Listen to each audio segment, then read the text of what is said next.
Una sola frase puso a Europa contra Estados Unidos. Ocurrió en una entrevista televisiva.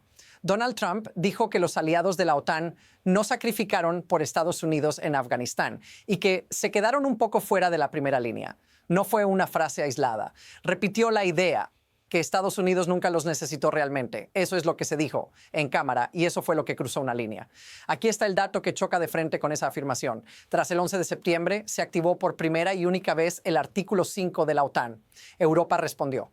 Tropas británicas, danesas y de otros países combatieron junto a fuerzas estadounidenses en Afganistán. Hubo muertos, hubo heridos, hubo familias que no volvieron a ser las mismas. Eso también ocurrió. Ahora fíjate en lo que pasó después.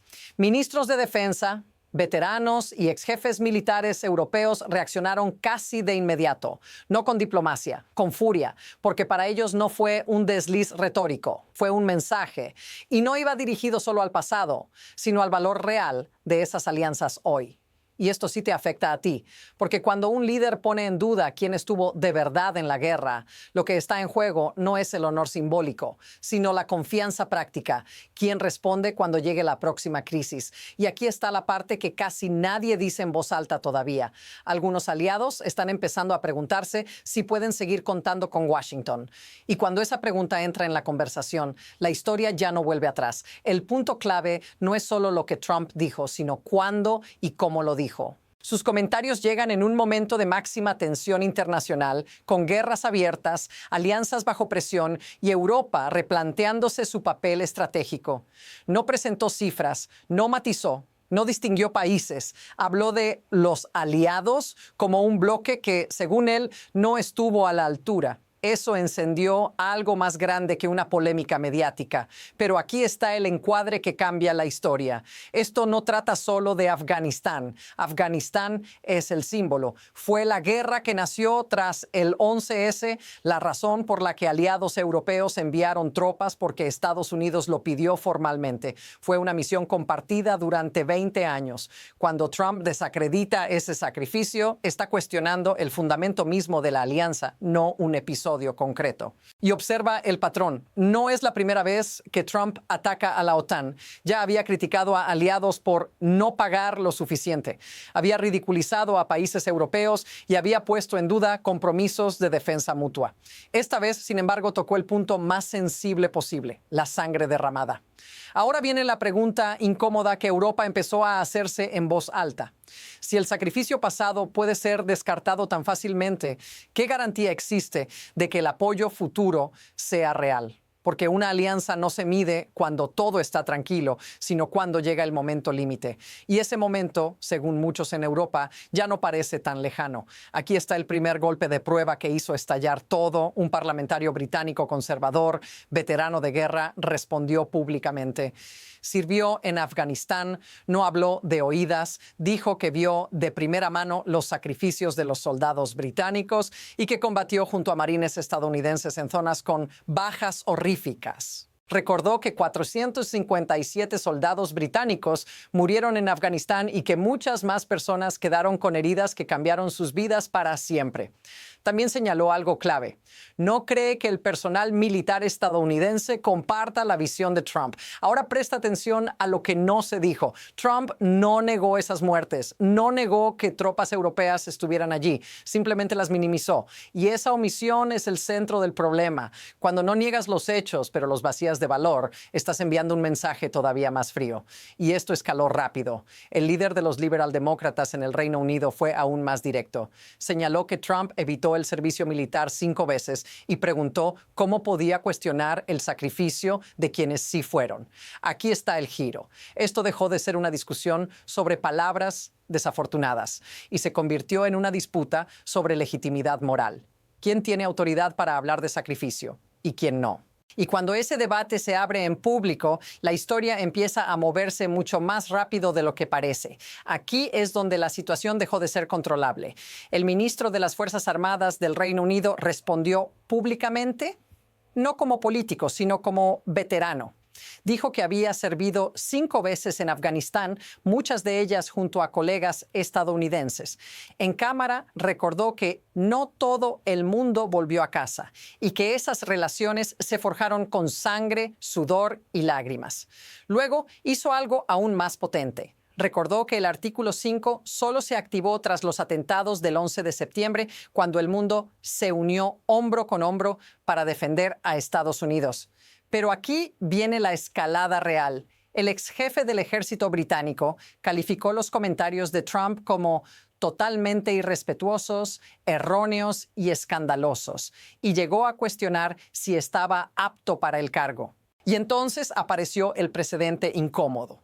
Ese mismo general recordó que la retirada final de Afganistán se produjo tras un acuerdo negociado por Trump con los talibanes, un acuerdo que permitió que el control del país colapsara después.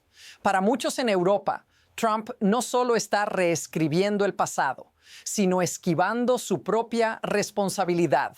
Ahora observa lo que se está normalizando. Que un presidente cuestione públicamente el sacrificio de aliados históricos, que se trate como detalle menor algo que durante décadas fue intocable. Y cuando lo impensable empieza a volverse rutinario, es cuando el sistema entero entra en una fase nueva. Y aquí es donde la historia entra en modo aceleración. Mientras estallaban las reacciones oficiales, la indignación empezó a desbordarse en televisión en tiempo real. En BBC Newsnight, una ex embajadora estadounidense intentó minimizar las palabras de Trump, diciendo que no conoce cada detalle de cada nación aliada. La respuesta fue inmediata. Un exdiputado conservador dijo en directo que esas palabras habían causado la ofensa más grave entre fuerzas especiales y soldados que perdieron amigos en circunstancias atroces. Fíjate en este detalle concreto. Dinamarca perdió más soldados per cápita en Afganistán que cualquier otro país aliado, excepto Estados Unidos. La presión siguió aumentando. Veteranos de la Real Fuerza Aérea Británica contaron cómo evacuaron a soldados estadounidenses heridos bajo fuego, describiendo misiones médicas de emergencia en las que no importaba el uniforme, todos sangrábamos igual.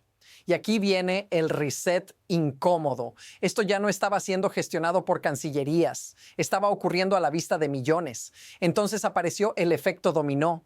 Antiguos embajadores estadounidenses reconocieron que el daño a la imagen de Estados Unidos era profundo y que la confianza se había quebrado. Y la pregunta empieza a pesar. ¿Qué pasa si esto no se detiene? Aquí es donde el impacto deja de ser simbólico y se vuelve personal. Un ex embajador de Estados Unidos en Dinamarca describió el ambiente como profundamente distinto y dijo que la confianza con Estados Unidos estaba rota. Contó una escena concreta. Amigos daneses le dijeron en broma, pero no del todo, que era el único estadounidense con el que podían ser vistos en público. Cuando la confianza entre aliados se erosiona a nivel humano, las decisiones empiezan a cambiar en silencio. Ese mismo ex embajador recordó que pidió a Dinamarca enviar jóvenes a Afganistán y aceptaron sin dudarlo. Muchos no regresaron, otros volvieron con traumas de por vida. Se empieza a hablar en Europa de nuevas estructuras internacionales, de vínculos más fuertes entre Europa y Canadá y de mirar hacia Asia. No son anuncios oficiales, son conversaciones que antes no existían. Cuando esas conversaciones empiezan, el cambio ya está en marcha. Y esto nos deja frente a una pregunta que pesa más de lo que parece. Si los aliados empiezan a organizarse sin Estados Unidos, ¿qué lugar ocupa Washington cuando llegue la próxima crisis global? Aquí es donde la historia deja de ser emocional y se vuelve estructural. Nada de esto ocurrió en un vacío.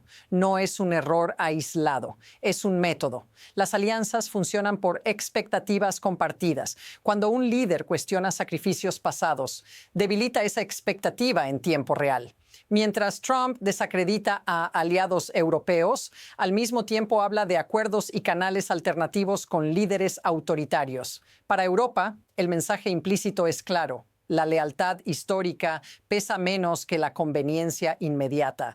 Los sistemas de poder no colapsan de golpe. Se erosionan cuando las reglas no escritas dejan de respetarse. No hay tratados rotos en papel, pero hay algo cambiando por debajo.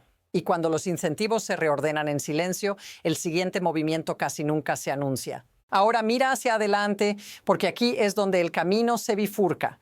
Un camino es contener el daño y apostar a que Estados Unidos vuelva a ser predecible. El otro es más silencioso.